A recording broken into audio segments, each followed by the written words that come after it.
Olá, olá! Sejam todos muito bem-vindos a mais uma aula do nosso Componente. É um prazer ter todos vocês aqui. Eu sou o professor Jean Torres, do Componente de Língua Portuguesa. A gente tem bastante coisa hoje para vocês. Antes da gente ir para a nossa aula, bora dar uma olhadinha no nosso objeto de conhecimento e no nosso detalhamento. Então, estamos aí na aula 24. O nosso objeto de conhecimento é morfossintaxe. E o nosso detalhamento, conceito e flexões substantivo.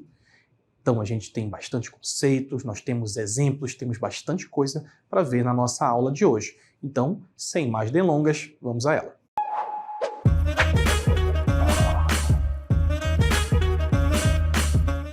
Então, a gente tem aí conceitos, temos exemplos para falar sobre uma coisinha chamada classe de palavras e vamos falar sobre uma específica que é os substantivos. Vamos falar um pouquinho sobre substantivos, vamos falar sobre esses conceitos, vamos dar exemplos e falar um pouquinho sobre as flexões desses substantivos, falando um pouquinho sobre o gênero deles, sobre o número deles e a gente vai explicar isso direitinho durante a aula. Mas antes da gente falar, a gente tem um pequeno vídeo aí que fala sobre um texto com a nossa temática sustentabilidade. Vamos a ele.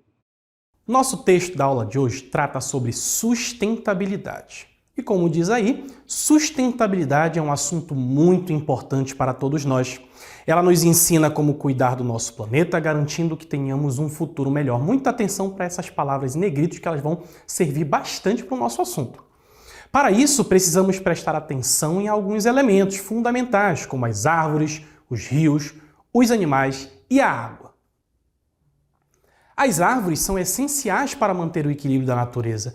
Elas nos fornecem oxigênio para respirar e são o lar de muitos animais. Então, olha só esses elementos aí agindo para que o ecossistema funcione. Os rios são fontes de vida, fornecendo água para beber e para irrigar nossas plantações. Os animais são parte importante do nosso ecossistema, contribuindo para a biodiversidade e equilíbrio natural. Bastantes elementos que vão ajudar nesse processo da sustentabilidade. Já a água é um recurso precioso, fundamental para a vida de todos os seres vivos. Além disso, devemos também economizar recursos como água e energia. Pequenas atitudes como fechar a torneira enquanto escovamos os dentes ou apagar as luzes ao sair de um cômodo fazem toda a diferença. Ao economizar água e energia, estamos contribuindo para a preservação desses recursos para as futuras gerações. Aí o texto já vai focar em outro elemento, afinal de contas ele apresentou aí mais ou menos o que é a sustentabilidade, quais são os elementos que contribuem para esse processo e qual é a importância. E ele vai dizer, outra prática importante é a reciclagem. Ao separar o lixo em materiais recicláveis e não recicláveis, estamos ajudando a reduzir a quantidade de resíduos que vão parar nos aterros sanitários, trazendo esse outro elemento aí que já é o elemento prejudicial, né, que é o lixo, que justamente influencia na dificuldade que nós temos para garantir a sustentabilidade, né? Dessa forma, conseguimos manter nosso ambiente limpo e saudável, além de reduzir a extração de recursos naturais. E o nosso texto vai encerrar justamente trazendo novamente a importância dos recursos naturais, justamente para se contrapor com aquela ideia do lixo, do aterro sanitário, daquelas coisas que vão prejudicar o meio ambiente. Na verdade, o texto diz, em resumo, para garantir um futuro sustentável, é fundamental cuidarmos dos nossos recursos naturais, que ele apresentou lá, né? A água, os animais, as plantas, como árvores, rios, animais, economizando água e energia e praticando a reciclagem, fazendo contraponto com a ideia do lixo, né? Que prejudica o meio ambiente. Assim, podemos garantir um planeta saudável e equilibrado para todos. Excelente! Então a gente falou um pouquinho aí sobre sustentabilidade. A gente sabe que é um tema extremamente importante no mundo hoje em dia. Nós temos ondas de calor que tem tudo a ver com o uso abusivo de recursos naturais e a produção, né? A gente tem aí as indústrias produzindo cada vez mais elementos que acabam prejudicando o meio ambiente. Então falar sobre sustentabilidade é falar um pouquinho sobre tudo aquilo que prejudica o mundo, que prejudica a humanidade, que prejudica a todos nós, perfeitamente? E vocês devem ter ficado ligados aí nas palavras que apareceram. Por que essas palavras foram pontuadas? Porque elas estavam ali o tempo todo em tela, justamente para que a gente traga essa classe de palavras que a gente vai ver hoje, que são os substantivos. Então a gente selecionou alguns substantivos que aparecem aí no texto, não são todos, mas alguns substantivos. Vocês viram também que tivemos aí uma transição entre cenários, justamente para falar um pouquinho sobre esse processo de sustentabilidade, sobre a natureza, sobre os lixões, sobre a vida mais saudável, sobre a vida sem esses problemas que afligem a humanidade e que tem tudo a ver com a nossa temática de sustentabilidade, tá bom? Então, se nós já falamos sobre sustentabilidade, que é um substantivo, a sustentabilidade, e aqueles termos que nós usamos, como lixo, árvore, rios, todos eles fazem parte de uma classe de palavra muito específica, que são os substantivos. Vamos aqui, então, para a nossa cartela, que fala sobre os substantivos. Então, substantivo, vejam lá, a palavrinha substantivo, muito importante vocês ficarem com ela na cabeça, é uma classe de palavras que nomeia seres, objetos, lugares, sentimentos, ideias, entre outros elementos, tá bom? Tanto concretos quanto abstratos, a gente vê como é que funciona essa definição de algo que é concreto e de algo que é abstrato. Em termos mais simples, substantivos são palavras que usamos para identificar e referir-se a tudo que existe ou que pode ser concebido pela mente. Então, a primeira informação é que o substantivo é uma classe de palavras. Nós temos 10 classes de palavras em língua portuguesa, o substantivo é uma delas, e ele vai nomear esses seres, esses objetos, esses lugares, esses sentimentos, ideias. Então, o substantivo pode se referir a tanto elementos concretos, que são esses seres e esses objetos, quanto os elementos abstratos. Então, gravem aí. Classe de palavras que nomeia esses elementos, tá? E substantivos são palavras que usamos para identificar e referir-se a tudo que existe ou que pode ser concebido pela mente. A gente nomeia seres.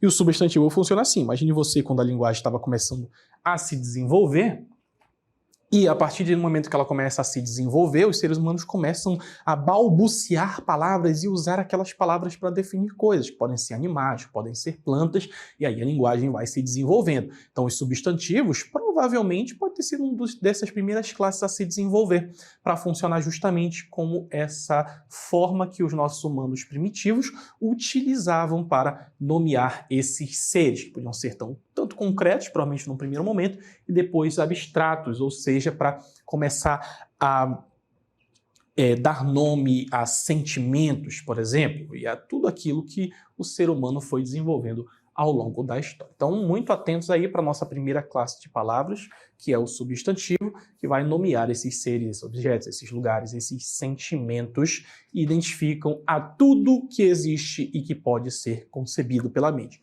Se algo for inventado, provavelmente esse algo vai ganhar um nome, vai ganhar um substantivo a que ele se refere.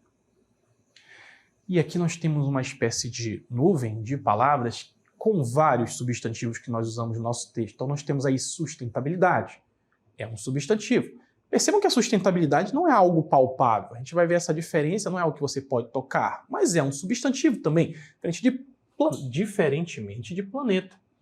Planeta é algo que pode ser tocado, lixo é algo que pode ser tocado, mas tanto planeta quanto sustentabilidade e lixo são substantivos. A gente tem rios, futuro, aterros, natureza, recursos, animais, água, energia, vida, luzes, reciclagem, ecossistema, animais, cômodo, várias palavras. Professor, como é que eu vou identificar se isso é um substantivo?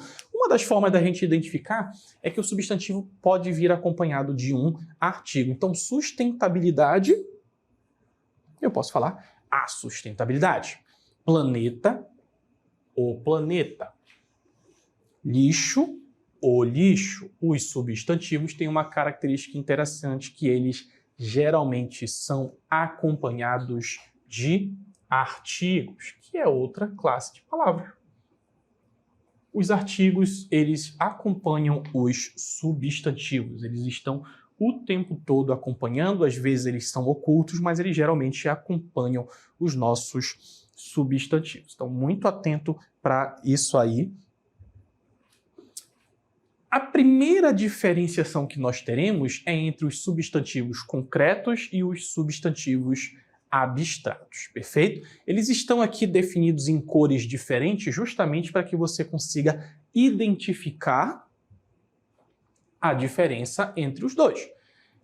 É bem interessante que nós vamos ver vários tipos de substantivos. Eu coloquei aqui os que são contrários um ao outro. Então, o substantivo pode ser concreto e simples, como nós veremos, mas ele não pode ser concreto e abstrato. Eles são opostos, tá? Os concretos e os abstratos, eles são opostos. Tanto que aqui no nosso conceito nós temos os substantivos concretos referem-se a coisas físicas, tangíveis, que podem ser percebidas pelos sentidos. E a primeira coisa que nós precisamos saber é que os concretos referem-se a coisas físicas, tangíveis, que podem ser percebidas pelos sentidos. Essa é a nossa primeira definição. A nossa segunda definição são dos abstratos, que são o exato oposto. Então, os substantivos abstratos, por outro lado, referem-se a conceitos, sentimentos, qualidades ou ideias que não têm existência física. E aqui a gente tem que tomar cuidado, tá? Porque é sempre um conceito muito simples, mas ao mesmo tempo que causa uma certa confusão. Um saci não existe, mas um saci, se existisse, poderia ser tocado. Então ele é um substantivo concreto e não abstrato. Aí você vai me dizer, mas professor, existe saci, sim, eu vi aqui na minha tela. Tá, tudo bem, isso aí é questionável. Fantasma, por exemplo, um fantasma não pode ser tocado. E a gente não sabe se existem fantasmas. Mas, se pudesse, ele se encaixaria ali no substantivo concreto e não abstrato. Porque o abstrato vai se referir, no geral, a sentimentos, a ideia, a essas qualidades, como nós veremos nos nossos exemplos. Então, antes da gente partir para o exemplo, gravem isso. Substantivo concreto, coisas físicas, tangíveis, que podem ser percebidas pelos sentidos. Os substantivos abstratos, a conceitos, sentimentos, qualidades ou ideias. Aqui, exemplos de concretos, a gente tem aí casa, árvore, cachorro, palavras simples que a gente pode perceber pelo sentido, que fazem parte do nosso dia a dia, enquanto nos abstratos, que são aquelas coisas que se referem mais a sentimentos ou ideias, amor, felicidade, justiça. Justiça não é um sentimento, mas ele é uma ideia criada pela humanidade, a ideia da justiça, assim como a ideia do amor, a ideia da felicidade, todos eles são abstratos, você não pode tocá-los, mas estão aí na nossa classificação de abstratos. Na verdade, estão aí na nossa classificação de abstratos. Concretos, casa, árvore, cachorro. Abstratos, amor, felicidade e justiça, tá? Já entendi o que são os concretos e os abstratos, agora eu vou para os próprios e comuns. Como eu falei, eu não posso ter um mesmo substantivo que seja concreto e abstrato, mas eu posso ter um que seja concreto e comum. Esses conceitos eles não são opostos. Já próprio e comum são conceitos opostos. Então, os próprios, olha lá, os substantivos próprios referem-se a nomes específicos de pessoas, lugares, instituições, entre outras coisas, e eles são sempre escritos com letra maiúscula. Isso é algo que a gente aprende desde cedo em língua portuguesa, né? Enquanto os substantivos comuns, outra classificação, por sua vez, referem-se a seres e objetos de maneira geral. Então, por exemplo, eu posso usar o nome país. País é um substantivo comum, porque é algo geral. Agora, se eu vou dar um nome a esse país, por exemplo, Portugal, aí eu tenho um substantivo próprio que deve ser iniciado com letra maiúscula, assim como a gente pode perceber aqui nos nossos exemplos. Então, eu tenho Brasil, João, Rio de Janeiro. Perceba que o Brasil está especificando um elemento específico. Reparem aqui, eu tenho Brasil. Brasil é específico. País é geral, letra minúscula, percebam. Enquanto no próprio eu tenho a letra maiúscula. Aqui, João. João, estou me referindo a um sujeito específico, que é o João. Quando eu me refiro de forma geral, pode ser menino, pode ser pessoa, pode ser rapaz, pode ser homem e por aí vai. No próprio eu tenho o Rio de Janeiro, que é o nome específico de uma cidade. Já cidade é um substantivo comum porque ele é geral. Então, eu não posso ter ao mesmo tempo um substantivo próprio ou comum. Ele é próprio ou comum, não os dois ao mesmo tempo. Mais uma definição que a gente precisa aprender. Então, eu já vi lá. Concreto, abstrato. São os primeiros. Próprio, comum, os segundos. Próxima classificação, eu tenho os simples e os compostos. Mais uma vez, um mesmo substantivo não pode ser simples e composto. Ele pode ser simples, ele pode ser abstrato e ele pode ser comum, mas ele não pode ser simples e composto ao mesmo tempo. E aqui nós temos os nossos conceitos. Os substantivos simples são formados por apenas uma palavra. Muito importante isso aqui, tá? Substantivos simples ou um radical, né? São formados apenas por uma palavra. Formados por uma palavra. Já os nossos substantivos compostos são diferentes, são formados pela união de duas ou mais palavras. Substantivo simples, eu tenho um substantivo, uma palavra formada só por uma palavra. Substantivo composto, eu tenho uma palavra formada por mais de uma palavra. E a gente consegue compreender mais simplesmente aqui nos nossos exemplos. Olha aqui o simples. Livro vem só de um radical. Carro vem só de um radical. Rua vem só de um radical. Compostos. Aí sim, eu tenho só uma palavra. Olha só como é só uma palavra. Ela tem um significado, só que ela é composta por mais de uma palavra, mais de um radical. E aí já se torna um substantivo composto. A mesma coisa em girassol, que é a união das palavras gira e a palavra sol. Opa, deixa eu ajustar aqui. Girassol, novamente, composto aí por gira e composto por sol. E esse Szinho aí para ajustar o som. Então, girassol, eu tenho aqui um radical, dois radicais, formando uma só palavra com um significado, juntando duas. Substantivo simples, formado só uma palavra, substantivo composto, formado por mais de uma.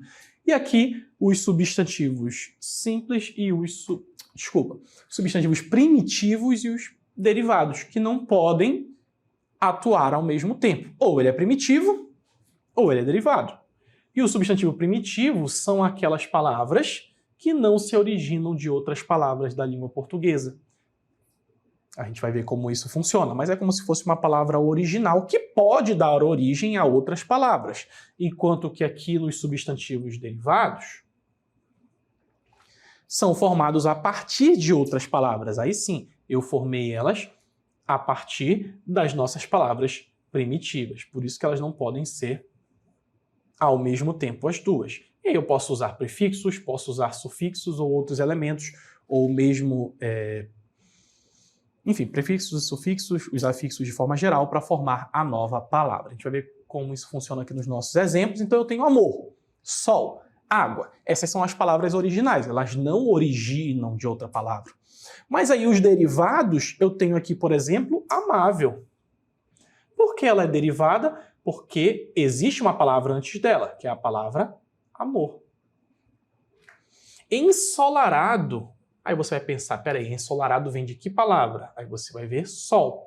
Sol é a palavra primitiva, é a primeira palavra, e ensolarado é uma palavra que deriva de sol. Aguaceiro não pode ser a palavra original, porque ela deriva de água. Então, amor, sol e água primitivo, amável, ensolarado e aguaceiro, nós temos aí como derivados, tá bom? Substantivos coletivos referem-se a um conjunto ou grupo de seres, objetos ou coisas. Então, eu tenho aqui cardume, que é um grupo de peixe. Rebanho, que é um grupo de ovelhas. E a multidão, que é um grupo de pessoas. O substantivo coletivo ele é diferente do plural, tá? A diferença entre substantivo coletivo e substantivo plural é que o plural indica múltiplos elementos da mesma categoria, enquanto o coletivo representa um grupo. Peixes, então, é diferente de cardume. Peixes é plural e cardume é coletivo. É um dos nossos exemplos. Lembre-se que não são a mesma coisa, tá bom? O gênero dos substantivos. A gente vai falar um pouquinho sobre essa flexão de gênero. A flexão de gênero dos substantivos é uma característica gramatical presente em algumas línguas, incluindo o nosso português. Ela se refere à capacidade, olha lá, capacidade dos substantivos de se alterarem de acordo com o gênero gramatical. Aqui pertence. O que é o gênero gramatical, professor? No português, nós temos esses dois gêneros. Uma palavra pode ser masculina ou ela pode ser feminina. Então, um substantivo ele pode se flexionar de acordo com o gênero, se ele é masculino ou feminino. Nós temos alguns tipos de flexão de gênero dos substantivos, dependendo do tipo de substantivo.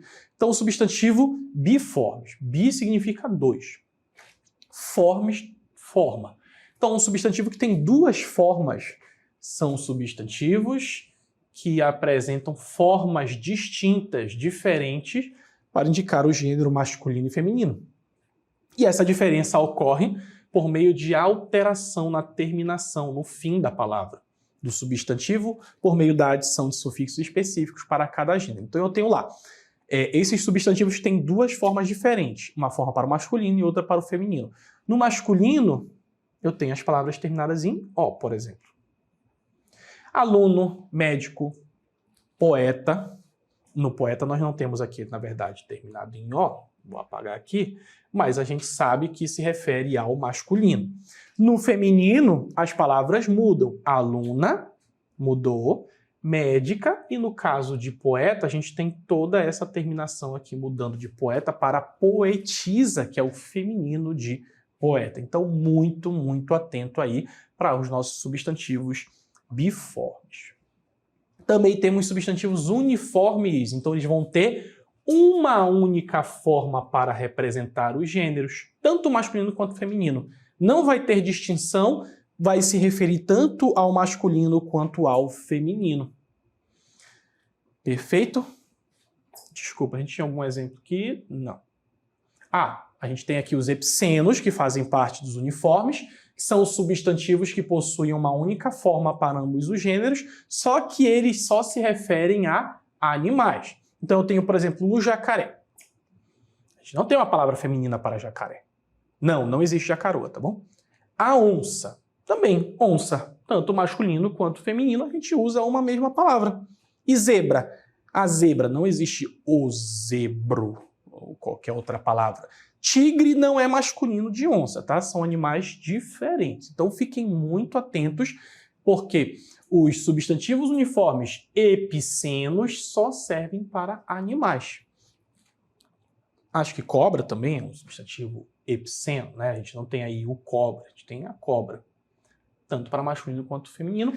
E comuns de dois gêneros aqui no nosso, se referindo a humanos, são substantivos que têm uma única forma para representar ambos os gêneros. Mas podemos distingui-los pelo emprego do artigo. Então eu tenho a palavra artista, por exemplo.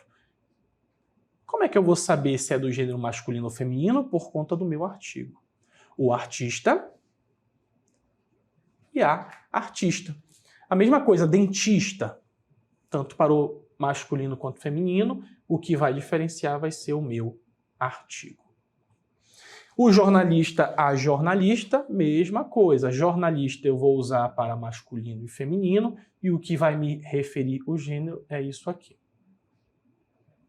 Perfeito? Então, muito atentos para o comum de dois gêneros. Epiceno, só para animais, comum de dois gêneros, o artigo vai diferenciar. E o sobrecomum, são substantivos sobrecomuns, são aqueles que vão ser usados numa única forma, e nem o artigo vai ser diferente, para representar ambos os gêneros gramaticais, masculino e feminino, e aí eu não tenho a necessidade de modificar para indicar o gênero, tá? Eu não tenho esses modificadores, então, mais uma vez, aqui nos sobrecomuns, eu tenho só uma forma, não vou ter mudança nem no artigo, não vou ter mudança em lugar nenhum em relação a eles. Por exemplo, a criança, que se refere tanto a um menino quanto a uma menina. Quando a gente fala a criança, a gente não faz diferenciação entre esses gêneros, tá bom? O bebê também pode se referir. Percebam que o artigo e a palavra estão no mesmo gênero. O bebê, que por mais que seja uma palavra no masculino, se refere tanto ao masculino quanto ao feminino. E essa palavra aqui, cônjuge, que pode se referir tanto ao marido quanto à esposa, aquela pessoa com quem você é casado, meu cônjuge, o cônjuge, no masculino. Tá certo? Então são alguns exemplos aí dos nossos sobrecomuns. Flexão de número. A gente já viu então que algumas palavras no português vão modificar em relação ao seu gênero, masculino ou feminino. E na flexão de número a gente tem se ela é singular ou plural. Se é um único elemento ou se são vários. Então a flexão de número dos substantivos é uma característica gramatical que indica a quantidade ou número de elementos que o substantivo representa. Então, a quantidade ou o número. E em português podem ser dois, singular, quando eu só tenho um elemento, e plural, quando eu tenho vários elementos daquele mesmo item, daquele mesmo ser. Olha lá, singular, o número singular é usado quando nos referimos a apenas um elemento ou indivíduo. Então, carro, eu estou falando apenas de um carro. Casa, eu estou falando apenas de uma casa. Livro, eu estou me referindo a um livro apenas. Muito atentos para isso aí, tá bom? Deixa eu ajustar aqui, pronto, ficar direitinho. Então, o singular, apenas um item daquele substantivo. E o plural é usado quando nos referimos a mais de um elemento ou indivíduo. E a formação do plural pode variar de acordo com as características fonéticas e morfológicas do substantivo. A gente vai ver alguns. Então, eu tenho aqui o exemplo carros. Eu estou me referindo a mais de um carro. Como é que eu sei disso? Por conta do S. Casas. Sei que é mais de uma casa, por conta do S, e livros, mais de um livro, por conta do S. Essa é a forma mais básica de plural em língua portuguesa. Olha aí, muitos substantivos formam plural simplesmente acrescentando a letra S ao singular. Não é o caso de todas, mas de uma boa maioria. Casa, casas, porque eu sei, por conta do S no plural. Singular, só uma casa, plural, várias casas. Mas também pode acontecer, por exemplo, com ão. Palavras substantivas terminadas em ão podem virar ões, a maior parte das palavras, inclusive. Eu tenho aqui botão, com essa terminação ão ou botão, os botões, olha lá. Interessante, a gente deixou o plural, não foi só acrescentando o S. Aqui ão também pode virar ães em algumas palavras, como em alemão também termina em ão, mas aqui no caso eu tenho a terminação ães. E o acréscimo de eis em alguns substantivos formam o plural adicionando eis ao singular, principalmente quando o substantivo termina ao som de S, Z, R e N, como mar, termina em R, acrescento ES. Em inglês, termina em S, e a gente tem o acréscimo do ex. Não é todas as palavras, são algumas, trouxemos apenas alguns exemplos, perfeitamente? Então a gente viu aí um pouquinho sobre os nossos substantivos, vimos sobre os tipos de substantivo e sobre o plural de alguns desses substantivos, singular, plural de alguns substantivos, assim como a flexão de gênero deles, masculino e feminino, perfeito? Como não há mais nada a ser explicado, a gente vai encerrando a nossa aula por aqui. Desejo a vocês bons estudos, fiquem bem e até a próxima aula.